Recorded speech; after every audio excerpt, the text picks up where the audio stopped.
जसोदनन्दन व्रज जनरञ्जन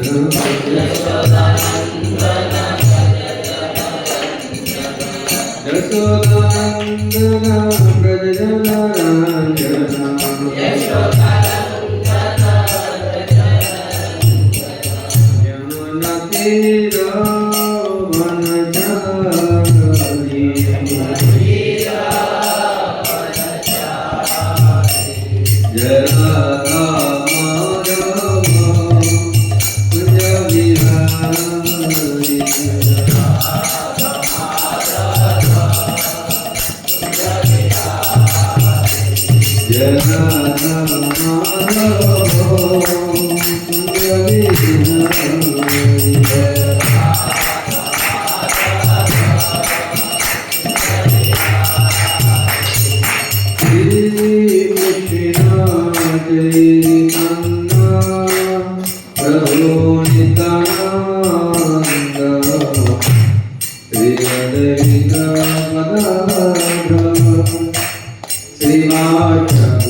वंदेऽहं श्रीगुरो श्रीयुतापदकमलं श्रीगुरुवैष्णवांश्च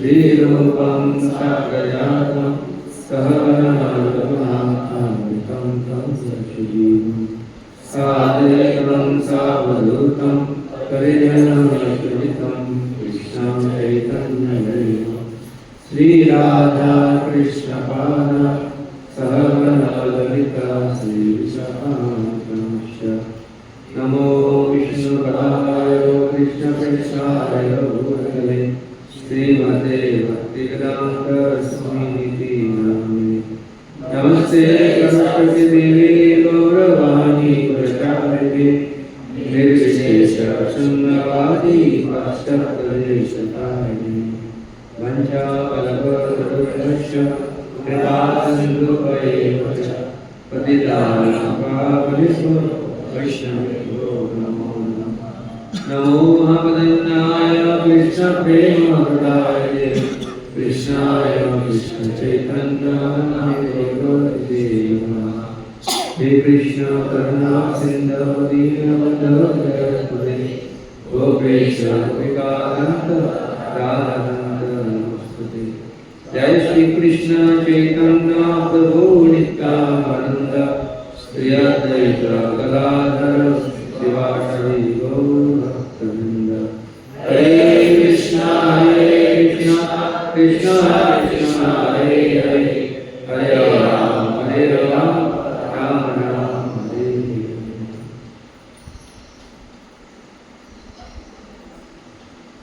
हरे कृष्ण।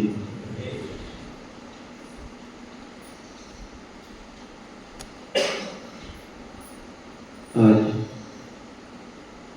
श्रीमद् भागवतम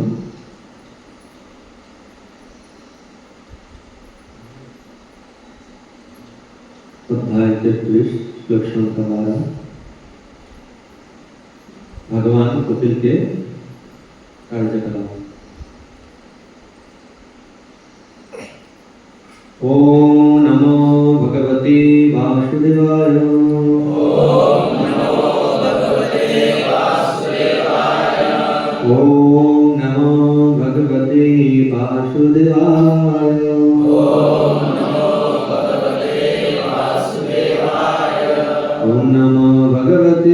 वासुदेवाय।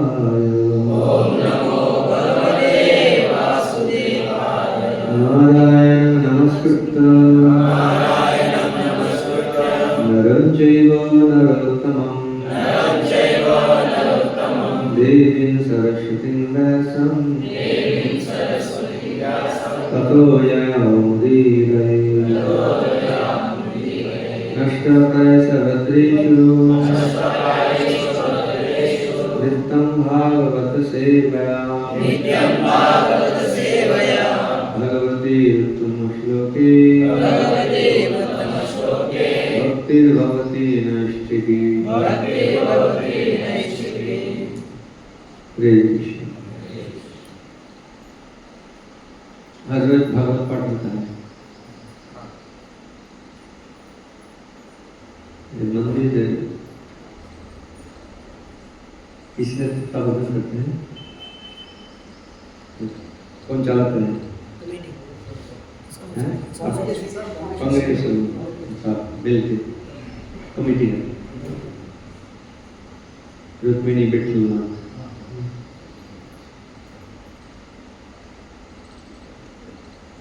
यहाँ पर पहले बिट्टलनाथ रुक्मिणी कहते हैं, है ना? परंतु पहले रुक्मिणी उसके बाद बिट्टलनाथ कहना चाहिए। इस शास्त्र के हिसाब से पहले उनका शक्ति का नाम लिया जाए, जैसे राधा कृष्ण, राधा गोविंद, ऐसे नहीं कृष्ण राधा नहीं, राधा कृष्ण। जैसे सीता लक्ष्मी नारायण, भगवान का शक्ति का नाम पहले लेने के शास्त्र उनको नियम दिया है।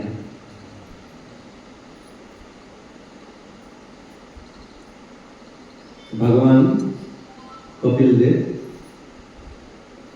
उन्होंने स्वयंभू मनु के समय विद्युत हुआ है। पहला जो मनु उनका नाम है स्वयंभू मनु, जो ब्रह्मा के पुत्र है। और अभी 7वां मनु चल रहा है। वो विवस्वान सूर्यदेव विवस्वान का पुत्र है, वैवस्वत मुनि।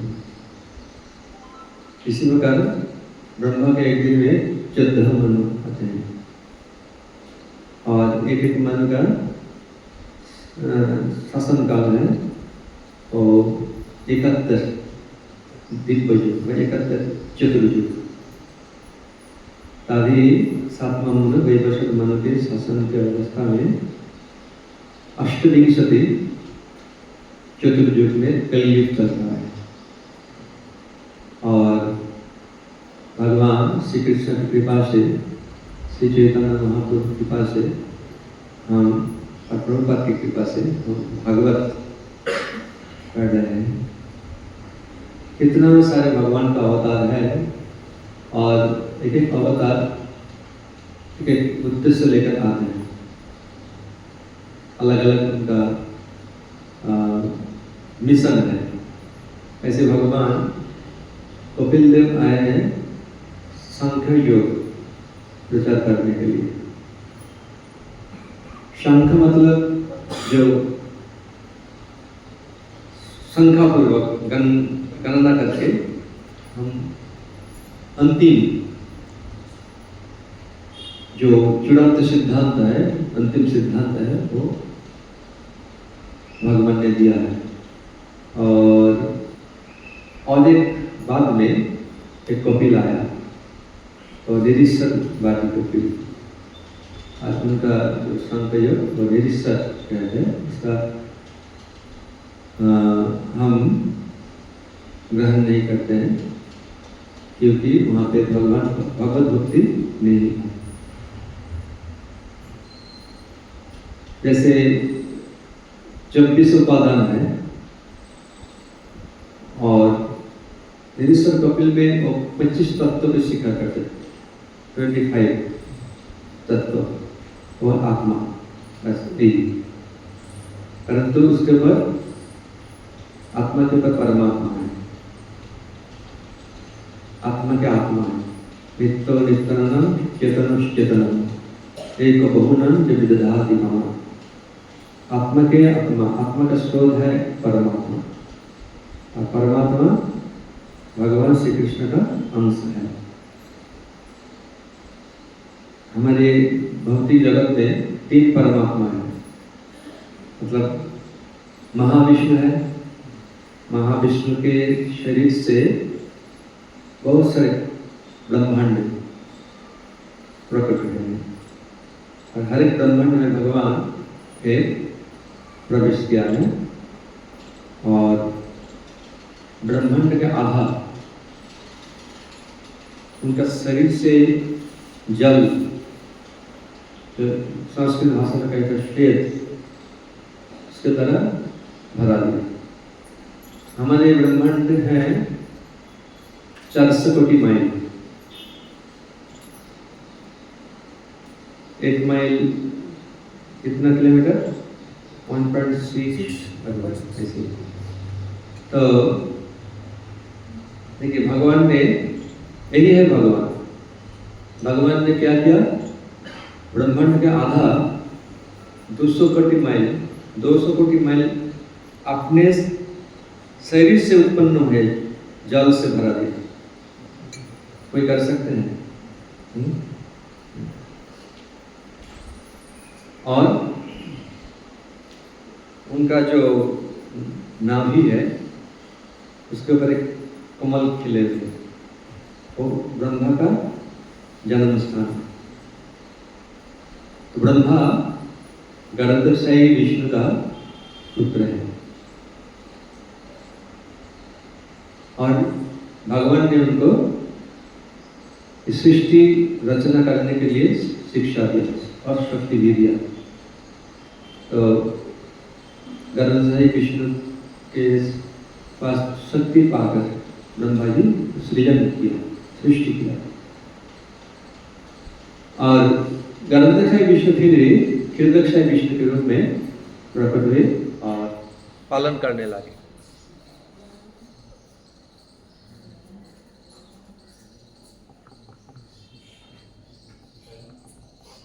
तो स्वयंभू मनु ब्रह्मा के पुत्र है। स्वयंभू मनु का 2 पुत्र है, प्रियव्रत और उत्तानपाद, और 3 कन्या थी। उनका नाम है आकुति, देवहूति और प्रसूति।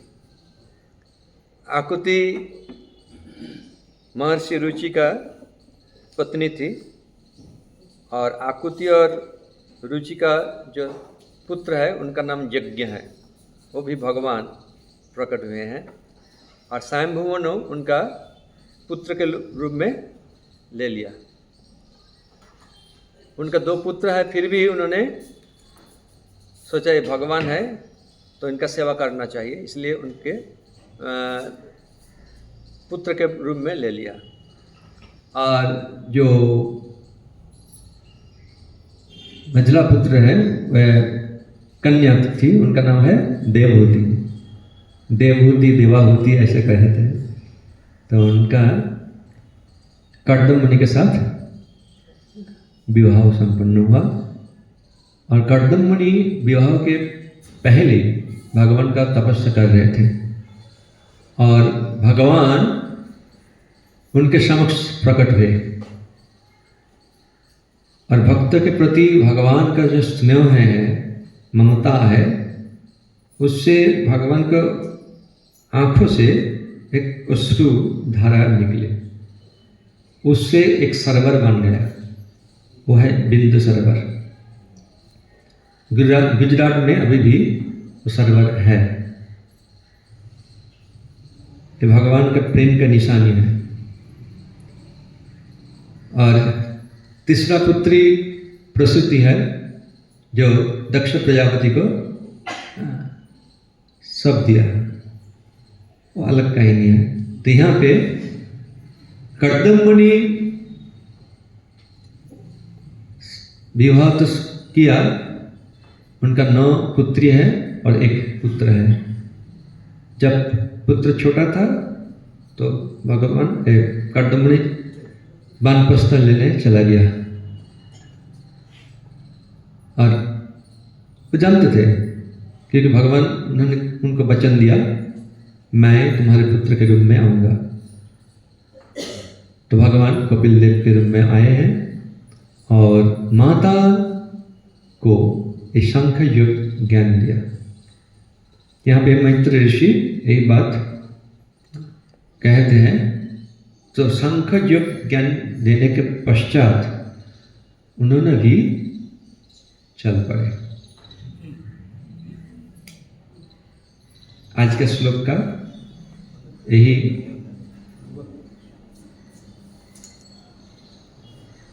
मैत्रेय उवाच इति प्रदर्शय भगवान् सतिं तामात्मनो गतिम् सौमत्रा ब्रह्मवादिन्वा कोपीलयन्मतो ययो। मैत्रेय उवाच इति प्रदर्शय भगवान् सतिं तामात्मनो गतिम् सौमत्रा ब्रह्मवादिन्वा कोपीलयन्मतो ययो। मैत्रेय उवाच इति प्रदर्शय भगवान् सतिं तामात्मनो गतिम्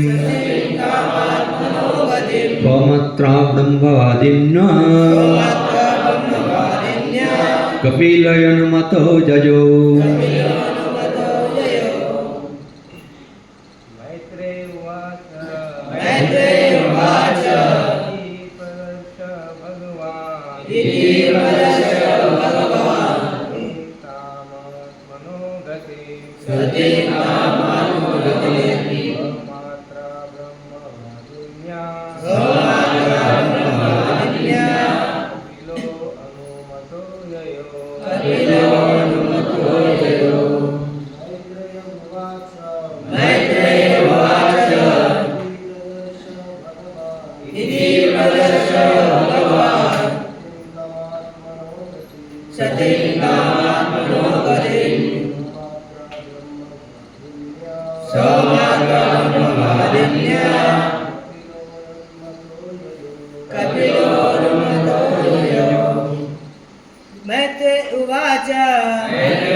सतिं ताम आत्मनो गतिं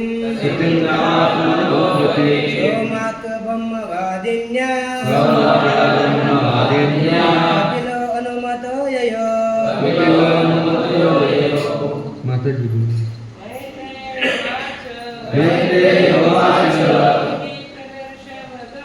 इति मकरस्य भगवान् सतिं तामो गतिं सोमात्मवादिन्या कपिलो अनुमतो ययो इति प्रदर्शय भगवान् सतिं तामो गतिं सोमात्मवादिन्या कपिलो अनुमतो ययो मैत्रेयवाच इति प्रदर्शय भगवान् सतिं तामो गतिं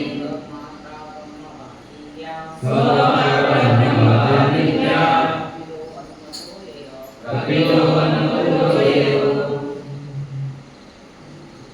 शब्दार्थ अनुवाद तात्पर्य अंतर्राष्ट्रीय कृष्ण भावनामृत संस्था के आचार्य श्री अभय चरणानंद भक्ति वेदांत के द्वारा की गई है। मैत्रेय उवाच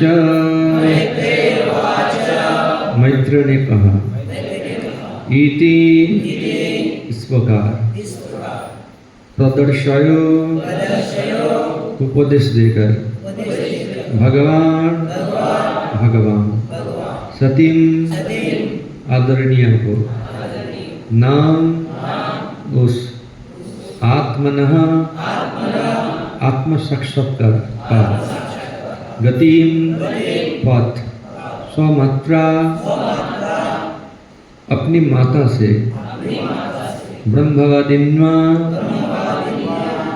सर्व सिद्ध कौपिला भगवान कपिल के अनुमतः आज्ञा ली यजो चला गया।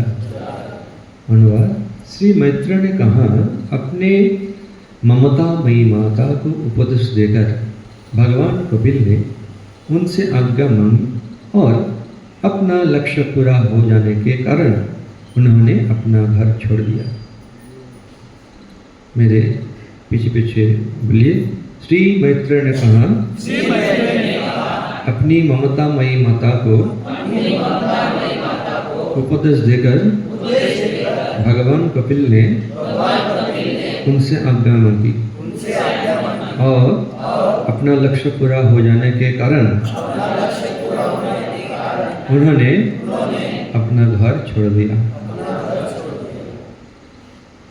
तात्पर्य कपिल के रूप में भगवान के प्रकट होने का लक्ष्य शंख दर्शन के दीपक ज्ञान को वितरित करना था जो भक्ति से पूर्ण है। शंख मतलब भक्ति से पूर्ण है। पहले आप सुन चुके हैं कैसे भगवान ने माता देवहूति को ये शंख योग शिक्षा दी और इस शिक्षा का लक्ष्य है भगवान का भजन करना। हम जहाँ रहते हैं जो कुछ करते हैं एक ही लक्ष्य है भगवान और भगवान के भक्त को प्रसन्नता करना। भगवान को प्रसन्नता करना ही सेवा है। जिसके द्वारा भगवान प्रसन्न होते हैं वो सेवा कहते हैं और जिसके द्वारा भगवान प्रसन्नता नहीं होते हैं वो सेवा नहीं होते। अपना मर्जी से सेवा नहीं होता है। तो इसलिए कपिल ने भगवान में ये भक्ति से पूर्ण है तो शंख जो वो शिक्षा दिया और केवल मात्र माता को शिक्षा नहीं दिया, ऐसे वर्णन आता है कोई कोई राजा उनको भी ये शिक्षा दिया।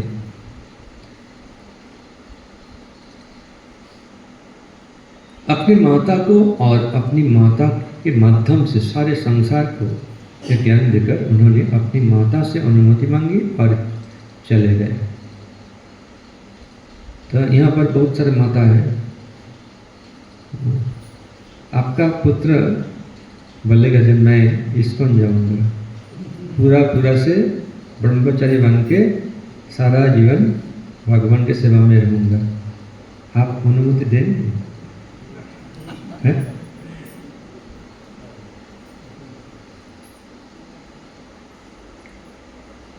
क्योंकि ममता बहुत कठिन है, वो किसी को छोड़ता नहीं। ममता तो होना ही चाहिए, परंतु भौतिक वस्तु और व्यक्ति से जब हम ममता करेंगे, वो ममता, वो आसक्ति हमारे बंधन का कारण हो जाता है। वही ममता जब भगवान और भक्त के प्रति करेंगे तो हमारा मुक्ति हो जाता है। वही वो ये भगवान ने कहा है स्वयं।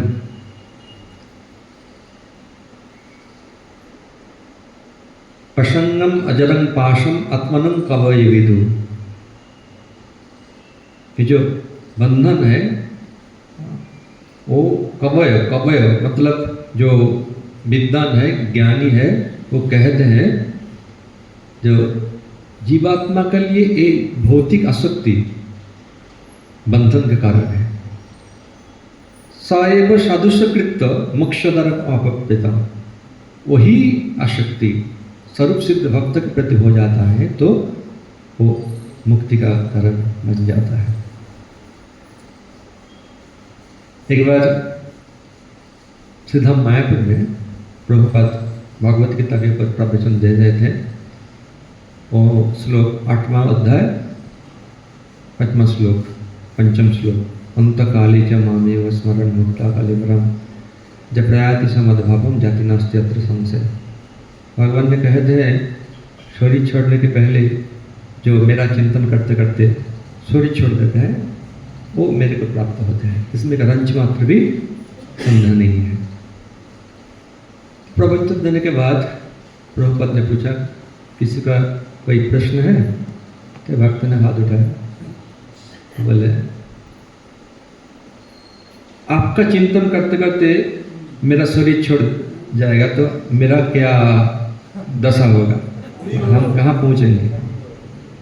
प्रभुपाद कुछ क्षण के लिए गंभीर हो गया, फिर बोले तुम भगवत धाम जाओगे क्योंकि मैं भगवत धाम से आया है, भगवत धाम लड़ जाऊंगा, तो तुम मेरा चिंतन करोगे तो तुम भगवत धाम जाओगे। जैसे राजर्षि भरत एक हिरण के प्रति आसक्त होने के कारण उनका हिरण शरीर प्राप्त करना पड़ा। तो यही है, यहाँ पर प्रभुपाद कहते हैं दो शब्द आते हैं। एक है अपना जो माता है वो ममता में ही है, तो कभी कभी ममता इतना अंधा हो जाता है, वो गलत काम करते हैं फिर भी उनको तो ठीक सही है। वो दारू पीते हैं, मदिरा पीते हैं, सिगरेट बीड़ी पीते हैं। तो कोई एक सच कहानी है। एक पिता ने कहा तुम सिगरेट पीते हो? तो क्या करे, आदत बन गया। तो ठीक है तो कम से कम जो फिल्टर सिगरेट है ना वो पियो। देखो कम इसी प्रकार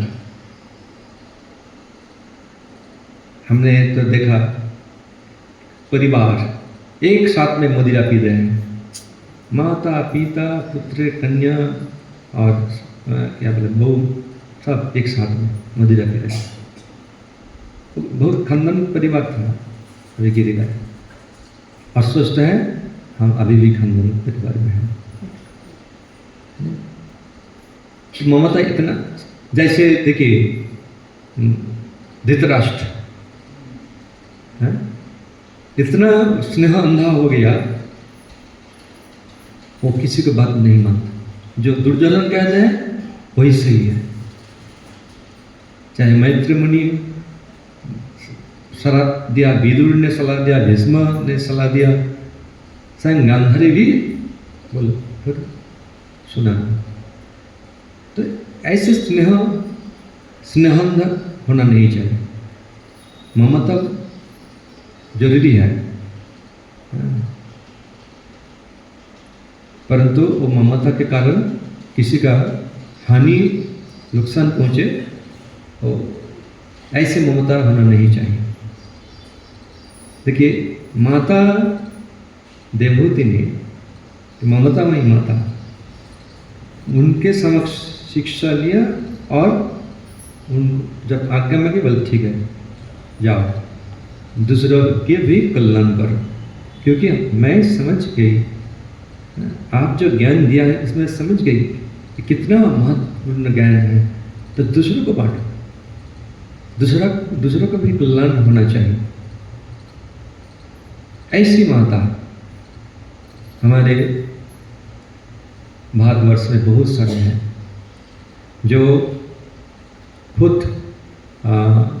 सब कुछ त्याग करके उनको संतान को, एक ही संतान फिर दे दिया।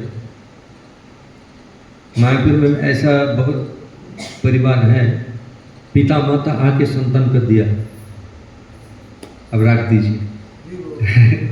ऐसे भी हैं और ऐसे भी हैं संतान आए उनको लेकर चला गया। तो अलग अलग मति और मति के अनुसार अलग अलग गति।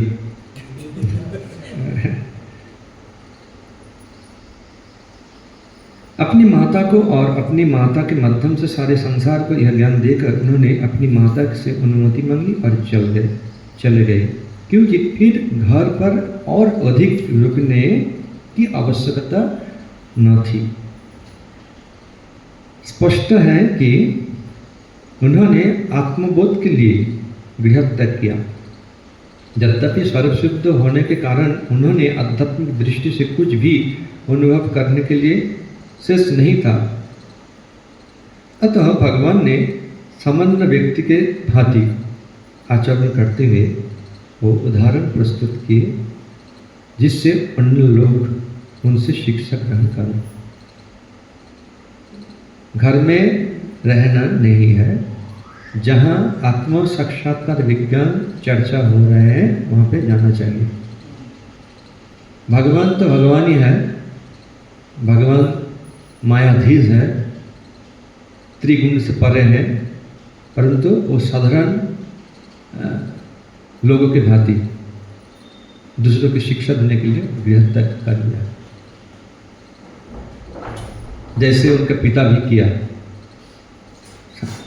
उनके पिता भगवान का दर्शन किया, भगवान के आज्ञा से विवाह किया, शादी किया, और भगवान जब प्रकट हुआ कपिल देव के रूप में, तो पत्नी को पुत्र के तत्वावधान छोड़कर उन्होंने वानप्रस्थ आश्रम ले लिया। तो यहाँ उदाहरण प्रस्तुत किया। निस्संदेह वे अपनी माता के पास रह सकते थे, किंतु उन्होंने बताया कि परिवार में उनके रहने की कोई आवश्यकता नहीं है। सबसे अच्छा है ब्रह्मचारी सन्यासी या वानप्रस्थ बनकर अकेले रहा जाए और जीवन भर कृष्ण चेतना का अनुशीलन किया जाए। जो लोग अकेले नहीं रह सकते, उन्हें गृहस्थ जीवन में अपनी पत्नी तथा बच्चों के साथ रहने की छूट है, जो इंद्र तृप्ति के लिए नहीं अपितु कृष्ण चैतन्य के अनुशीलन के लिए दी जाती है। जो एकला नहीं रह सकते उनके लिए शादी करना और पत्नी बच्चे के साथ रहना है, परंतु संसार कृष्ण का साथ करना चाहिए। कृष्ण ने संसार करो छाड़ी अनाचार। अनाचार मतलब क्या है? भगवान जो कहते हैं वो सदाचार, और जो निषेध करते हैं एक नहीं करना चाहिए वही अनाचार है, वही अधर्म है।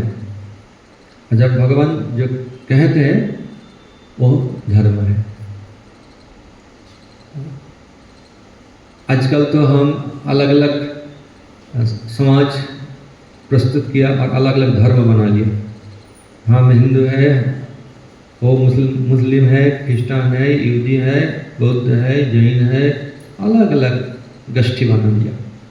परंतु धर्म तो एक ही है, वो है सनातन धर्म। भगवान सनातन है, भगवान के नियम वो सनातन है, जीवात्मा सनातन है, भगवान के साथ हमारा जो रिश्ता है, नाता है, वो भी सनातन है। उसी हिसाब से जो भगवान का हम सेवा करते हैं वही सनातन धर्म होता है।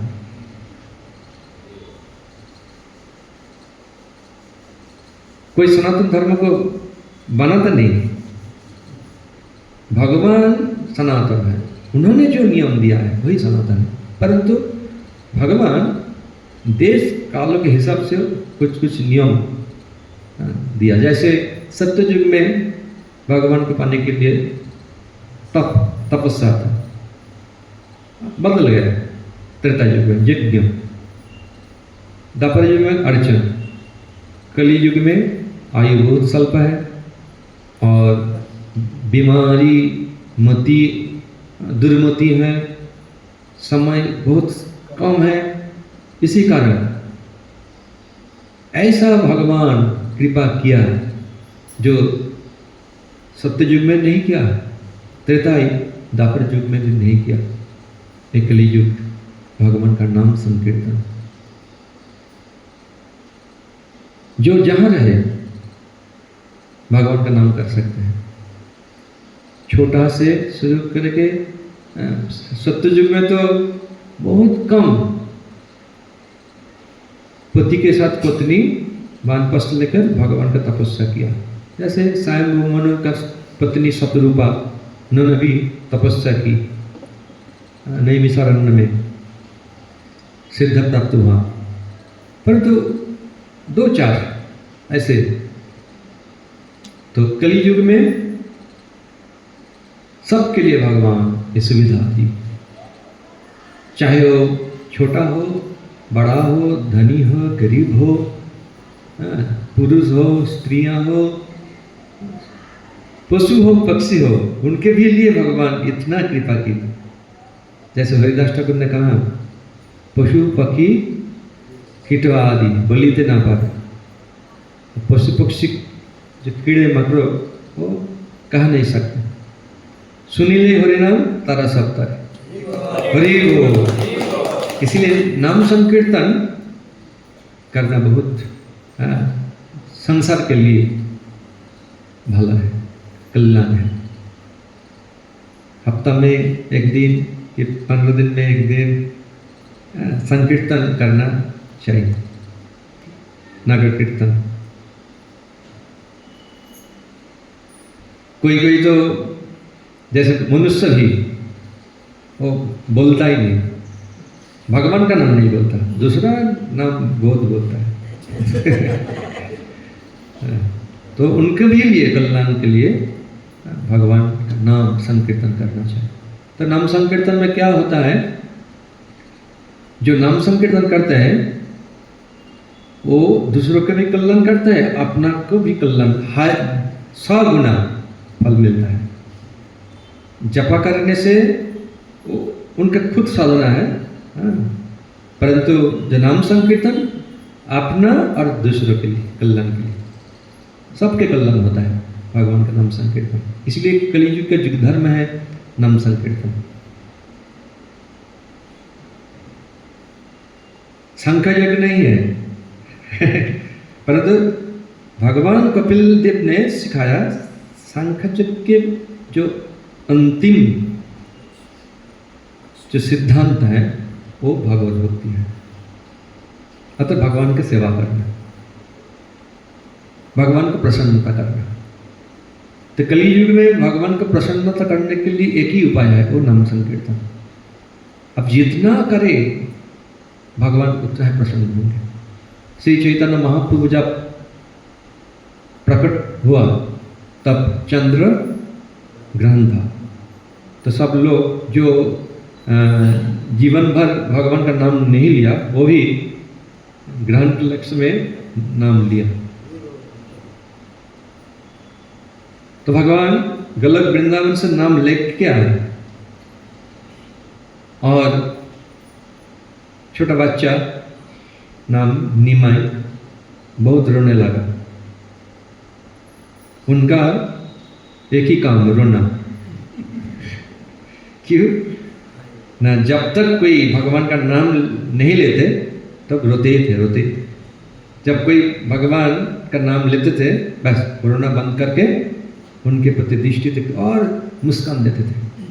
इतना सुंदर मुस्कान वो देख के वो माता जी एकदम भावे विवश हो जाते हैं। फिर रोना चालू किया तो दूसरे माता जी को गोद में लिया, रोना बंद नहीं हुआ। तीसरा माता चौथा माता, फिर किसी ने हरि बोल हरि बोल, रोना बंद करके फिर एक मुस्कान दे दिया। इसी प्रकार सब माता जी ने समझ गया इस शिशु का, बच्चा का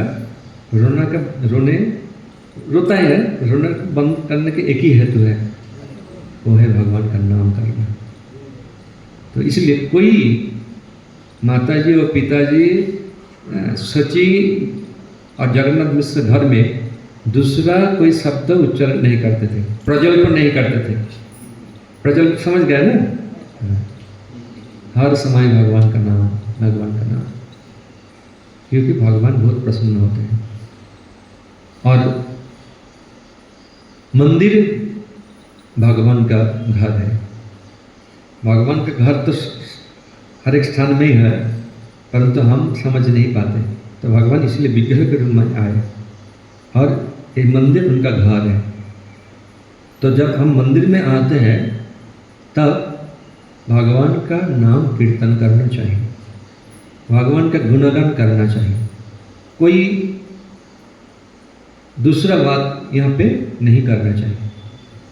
अपना घर का, दूसरा घर का, दूसरा लड़की का, लड़का का क्या संबंध चल रहा है, देश में क्या हो रहा है, कोई इजराइल इराक में क्या हो रहा है, ये यहाँ पे नहीं। यहाँ पे भगवान का चर्चा होना चाहिए। इसमें भगवान बहुत प्रसन्न होंगे और भगवान जब प्रसन्न होंगे हाँ दिल भी प्रसन्न होंगे। ये एकदम मीटर के जैसे, जितना भगवान हमके प्रति प्रसन्न होंगे हम भी उतना ही खुश होंगे। दिल से हम प्रसन्न होंगे। इसलिए सेवा अपराध पद्म पुराण में, बराह पुराण में कहते हैं भगवान के समक्ष कोई दूसरा बात नहीं करना चाहिए, तो करता है अपराध लाग जाता है। और भगवान के समक्ष झगड़ा नहीं करना चाहिए, मिथ्या भाषण नहीं करना चाहिए। ऐसे ऐसे बहुत नियम है। क्यों ना, ये नियम इसलिए बनाया भगवान यहाँ पर है ये अनुभव करने के लिए। देखिए जब हम किसी को सम्मान करते हैं तो उसके समक्ष कोई माने क्या बोलते हैं अलग व्यवहार कर सकते हैं नहीं। वो व्यक्ति किससे प्रसन्न होंगे उसी हिसाब से हम उनके साथ व्यवहार करते हैं। तो भगवान प्रसन्न होते हैं उनका नाम जब वही ग्रहण करते हैं। भागवत गीता में इसके विषय में बहुत भगवान श्री कृष्ण ने चर्चा की। सततम कीर्तनतमाम जतंतश्च दृढ़व्रता नमस्यन्तश्च मां भक्त नित्य युक्त उपास। भक्ति के साथ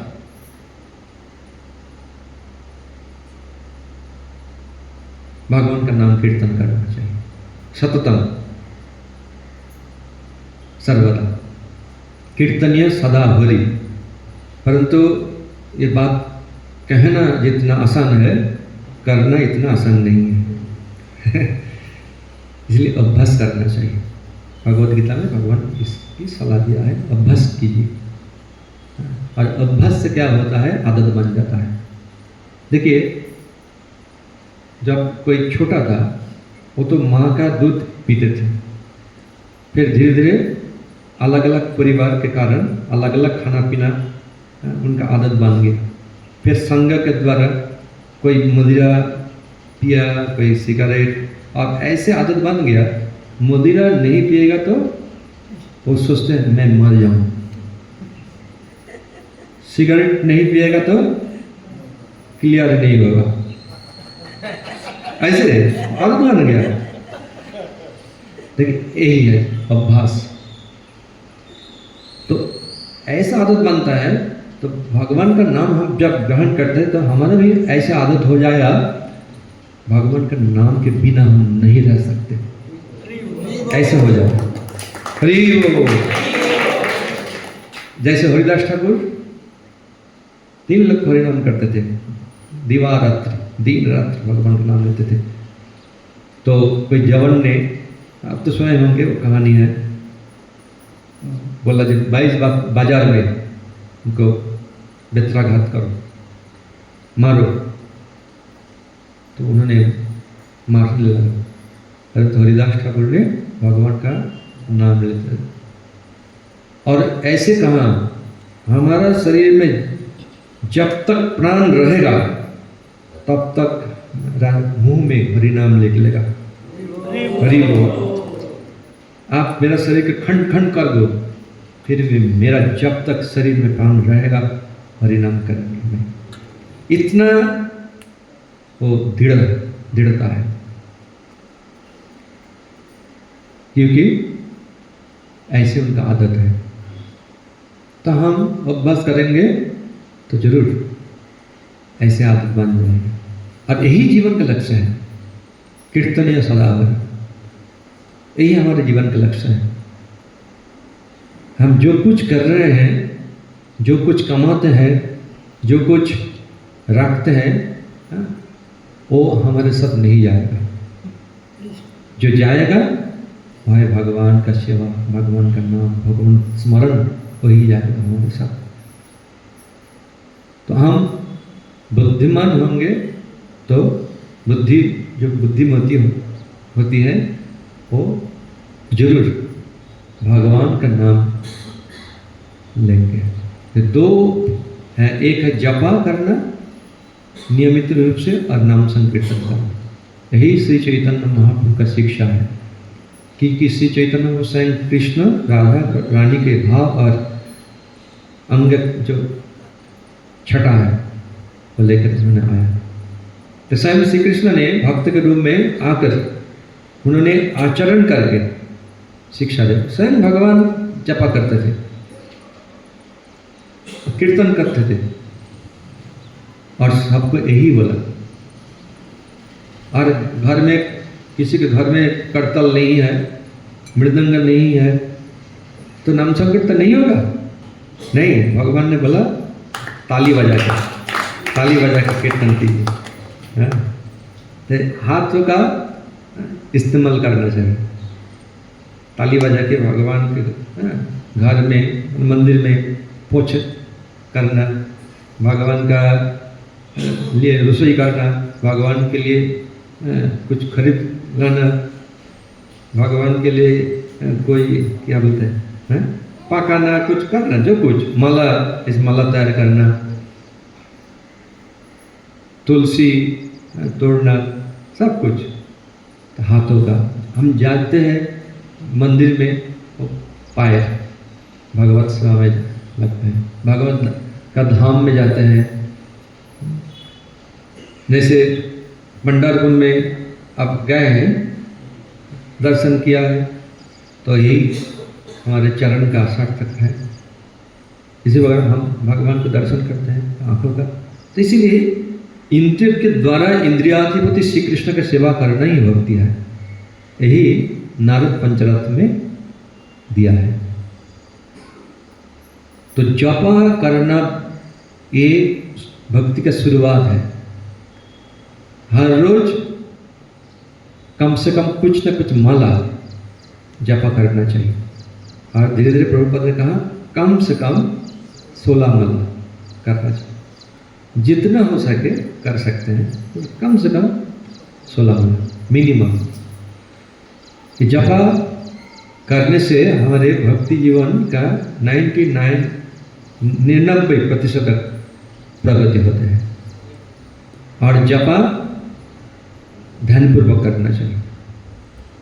हमारे मन इधर उधर भटक जाएगा, परंतु उनको लाना है और भगवान का नाम श्रवण करने के लिए मन को नियुक्त करना है,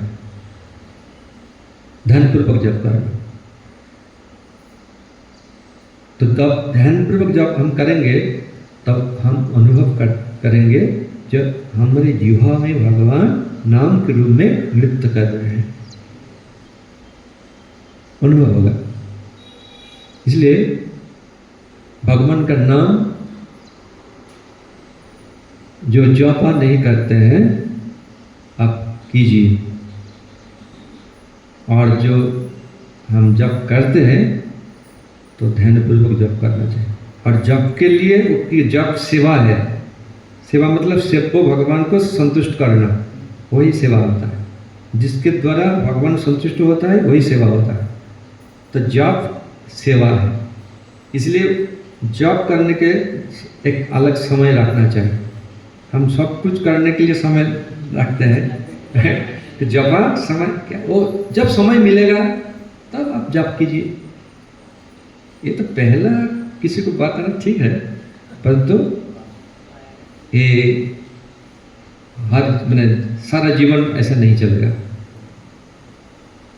क्योंकि यही हमारे जीवन का लक्ष्य है। इसलिए जप के लिए समय रखिए। किसी का सुबह में समय मिलता है, किसी का समय नहीं मिलता है, क्योंकि कोई पुजारी है उनका समय नहीं मिलता है, कोई नौकरी में जाता है, कुछ समय खेती बाड़ी में सुबह भी जाना होता है, किंतु दोपहर में धूप होता है। तो ठीक है, परंतु आप रूटीन बनाइए और एक समय रखिए जहां आप जप करेंगे। और जप के समय ये जो मोबाइल है ना, मोबाइल को थोड़ा दूर करके रखें और साइलेंट मोड में रखें। वो बाजेगा तो आपका मन उधर चला जाएगा, तो दूर रखिए, जप कीजिए, आनंद मिलेगा। हरे कृष्णा कृष्ण कृष्ण हरे हरे, हरे राम राम राम हरे हरे। श्रील प्रभुपाद भगवत गीता 13 अध्याय 8 से 12 श्लोक, उसमें प्रभुपाद लिखा है जो गृहस्थ लोग हैं उनके लिए 4 नियम है। क्या है ना? गीता भागवत अध्ययन करना, भगवान का नाम जप और कीर्तन करना। तीसरा है भगवान का विग्रह, और नहीं सबसे अच्छा है अलख, क्या बोलते हैं, चित्र फोटो वो रख के सेवा किया जाती है। तो विग्रह सेवा सबके द्वारा संभव नहीं होता है, कि उन विग्रह सेवा में बहुत समय लगता है, और नहीं अच्छा से होगा तो अपराध भी लग जाता है। इसलिए जहाँ सेवा हो रहा है उसी मंदिर का जो फोटो रख के सेवा कर रहे हैं अच्छा है, तो जरूर करना चाहिए। और चौथा है भगवान को भोग लगा के प्रसाद के रूप में खाना है। भगवान के प्रसाद के बिना कुछ नहीं खाना चाहिए। ये 4 नियम जिस घर में होता है उस व्यक्ति को घर छोड़ने का कोई आवश्यकता नहीं है। हरि बोल। ऐसे प्रभुपाद ने बताया। सब मिलके परिवार का सारे सदस्य यही जब करते हैं तो घर का छोड़ने का कोई आवश्यकता नहीं। परंतु जब नहीं होता है तो अपना कल्याण के लिए घर छोड़ना पड़ेगा। और कभी कभी दूसरों के कल्याण के लिए, जैसे श्री चैतन्य महाप्रभु से घर तो सब भक्त है और सारे उनके जो पड़ोसी हैं सब भक्त है, फिर भी उन्होंने सन्यास लिया। किस लिए?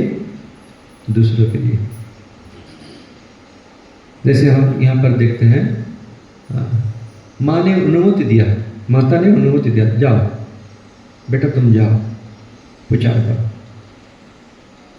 परंतु वही बेटा जब माँ का अनुमति लिया, मैं प्रचार में जा रहा हूँ, परंतु प्रचार नहीं कर रहे हैं, वहाँ पे पैसा जमा कर फिर एक बिल्डिंग बना के शादी कर लिया, ऐसा कर लिया वैसा कर लिया माँ संतुष्ट होंगे?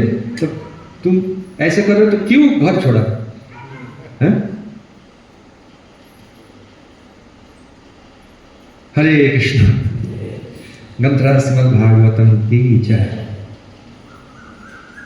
जय भगवान कपिल देव की, माता देवहूति देवी की जय, संवेद भक्त बिंद की जय, अनंत कोटि वैष्णव बिंद की जय। निताय गौर प्रेमानंदे हरि हरि बोल।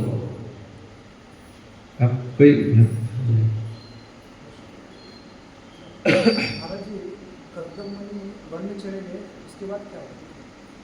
कर्दम मुनि न कपिल मुनि। कर्दम मुनि जब वन में चले गए तब भगवान कपिल देव ने माता को देखभाल कर रहे थे।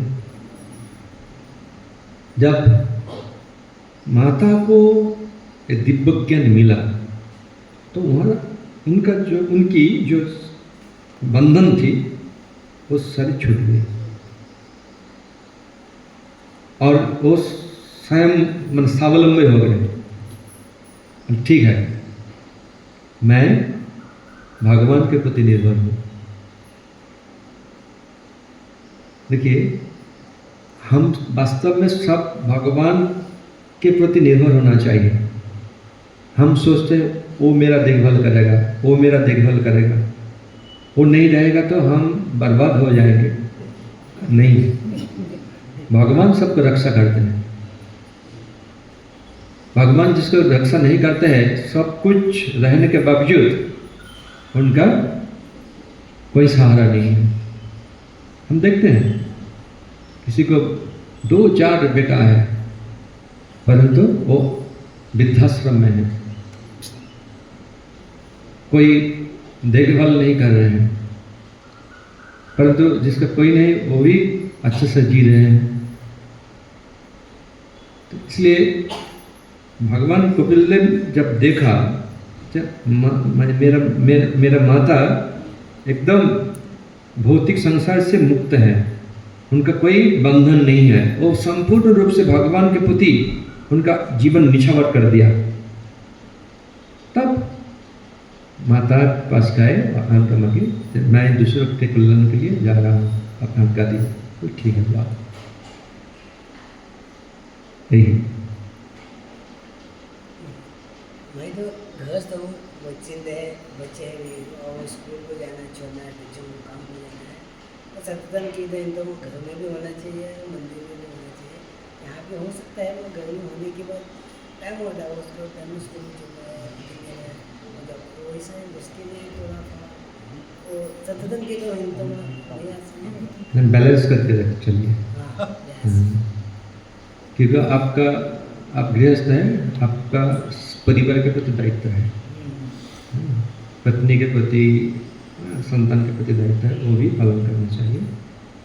तो यहाँ पे सेवा करते हैं आप, तो दोनों बैलेंस कर दें, ठीक है। और आपका परिवार तो भक्त है, बस ठीक है, तो बैलेंस करके चलिए। हरे कृष्ण। बोलिए। जब कोई जीव अगर वैकुंठ या गोलोक में प्रवेश करता है तो उस जीव की वहाँ वैकुंठ या गोलोक में क्या स्थिति होगी, स्थिति क्या होगी? स्थिति वो अलग अलग जीव का अलग अलग स्वरूप होता है, वही स्वरूप के अनुसार वहाँ पे चिन्मय शरीर उनको मिलता है और उसी चिन्मय शरीर से भगवान को सेवा करते हैं। और गोलोक वैकुंठ में कोई अभक्त नहीं है, सब भगवान की सेवा करते हैं, चाहे वो चींटी हो, चाहे वो मधुमक्खी हो, चाहे भ्रमर हो, भ्रमरा, हाँ, चाहे मनुष्य हो, क्या वृक्ष हो, लता हो, गुल्म हो, सब भगवान के भक्त हैं, सब भगवान की सेवा करते हैं। वैकुंठ एक ही गोलोक और वैकुंठ में अलग कृष्ण, गोलोक में कृष्ण रहते हैं, हाँ। वैकुंठ में विष्णु रहते हैं, इसलिए मैं आपसे सवाल पूछा। है।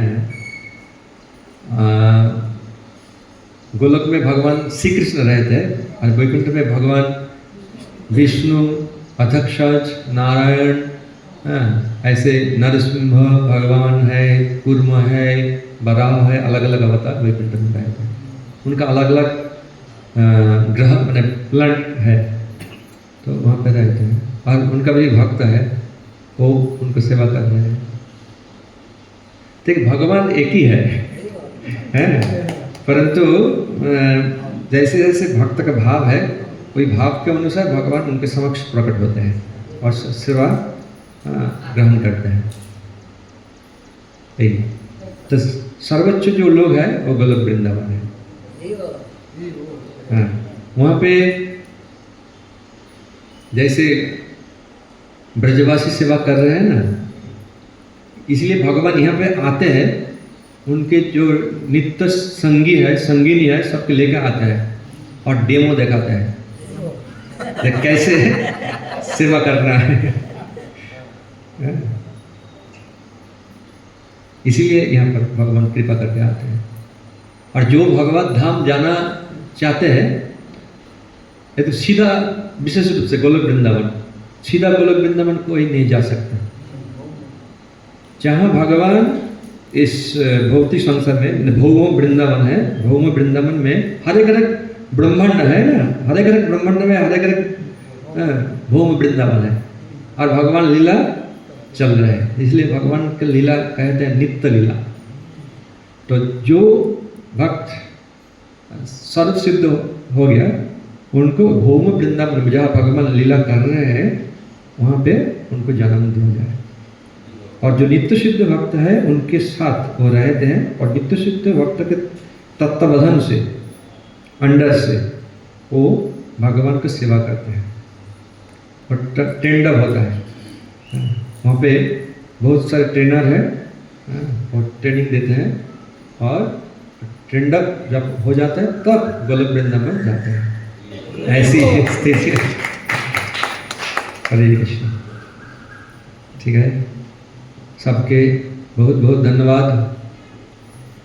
आप इसी प्रकार भगवान का सेवा कर रहे हैं और करते रहिए। यही रुक्मिणी विठलनाथ के प्रति मेरा प्रार्थना है। कभी भी किसी हालत में, किसी परिस्थिति में भगवान की सेवा मत छोड़िए, भगवान का नाम जपा मत छोड़िए। हरे बोल, हरे कृष्ण।